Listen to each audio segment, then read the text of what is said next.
Second, fine-tuning. We live in what Australian physicist Luke Barnes calls an extremely fortunate universe.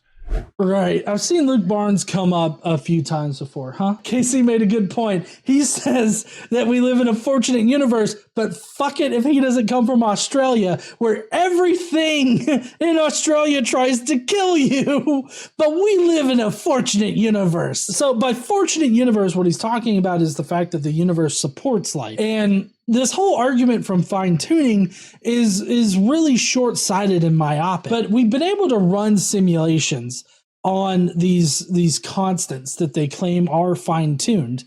And we have found that there's a lot of variability that can occur in those constants, and we could still get a universe that forms galaxies and planets and all that other kind of stuff.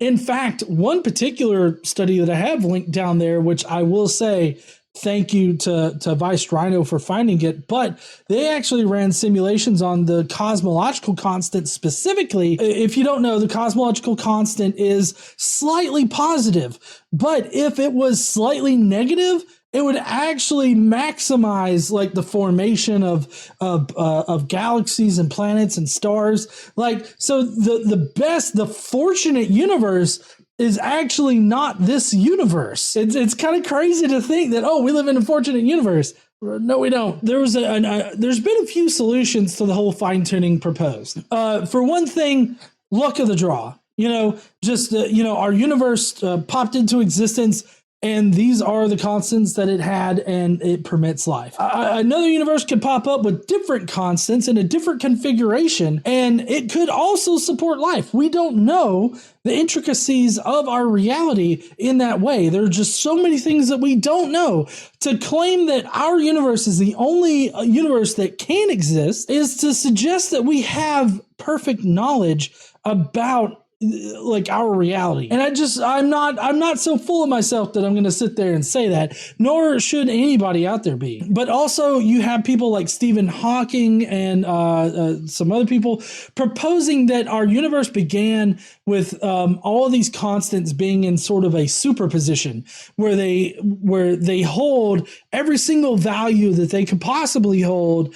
And then it's just so happened that the values that support life are the ones that we are now in. I mean, superposition is a thing that we've been able to experiment on and everything like that. So that's perfectly possible. And there's nothing that refutes that particular hypothesis. There's also the hypothesis of multiple universes existing, or, bubble universes or whatever. I think that also is very possible. I don't think that there's anything that suggests that multiple universes can't exist. If the beginning of the universe is natural, which everything that we have, all the evidence that we have suggests that it was a natural beginning to this universe, then another universe could just as easily pop up somewhere else. I don't know what that would look like, what that would mean, or anything like that. It's a far more plausible thing than a supernatural deity creating everything. So that's what I think about the fine-tuning arguments, but let's see what this vampire has as far as evidence goes. Where fundamental laws and physical parameters have somehow been fine-tuned with just the right strengths and values to make life possible. The incredible odds against this happening by chance has led even agnostic and atheistic physicists to marvel.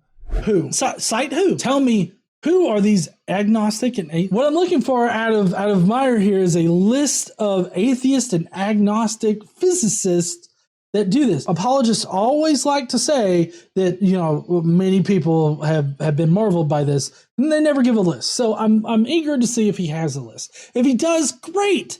I think that this should be the gold standard for anybody that says a statement like this. So if he does, great. Another thing, I don't give a fuck. I just don't.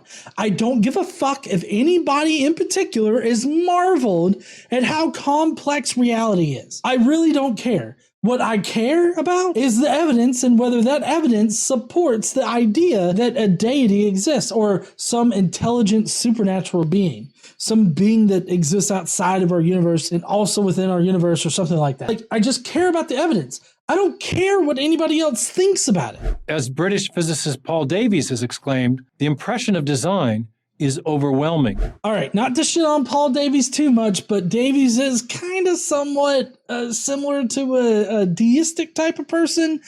He doesn't hold to any kind of traditional religious beliefs, but he's definitely not like atheist or agnostic. He definitely thinks that there is something going on behind the scenes of reality. I mean, I guess you could say that he's agnostic, but he definitely like holds to some kind of supernatural view of reality. But also, just to reiterate, don't give a fuck what Paul Davies thinks or anybody in particular thinks. Of course, the world is gonna seem designed because our brains are pattern seeking. It was a survival instinct that developed over time that allowed us to survive. So yeah, we were able to cultivate that particular thing, but that has also fucked us up in the modern era because, you know, we have people that is like, oh, hey, look, this looks designed, so therefore it must have been designed by somebody. It's like, come on, Phil, that's a fucking plant. You bury a seed and then it grows. And we have the natural processes and the natural explanations behind it to explain all of that, Phil. What the fuck? God damn it, Phil. Go fuck yourself. Sorry for anybody named Phil in the chat. I'm not talking about you. Atheist physicist George Greenstein expresses similar cognitive dissonance. The thought insistently arises that some supernatural agency must be involved. Well, yeah, but this doesn't sound like he's saying, oh, there is some kind of supernatural agency. I mean, I get that Meyer is saying that, oh, it even has these atheist and agnostic people like stumped or something like that. So I get that that's what he's saying. He's not saying that they think that there exists some intelligent design to the universe. But I mean, I feel like most people thinking, oh, you know, somebody had to do that. Like it's incredibly hard to get over that hurdle for some people because, you know, it's been drilled into us for the longest time that God created everything. God is necessary for everything to exist. I get the need or this inclination that things look designed or that there was some kind of force behind things that happen. All the evidence that we have points to things just naturally happening. So that means that God is not part of that equation. So until you can actually get past that hurdle, then just because it seems designed doesn't mean that it is designed.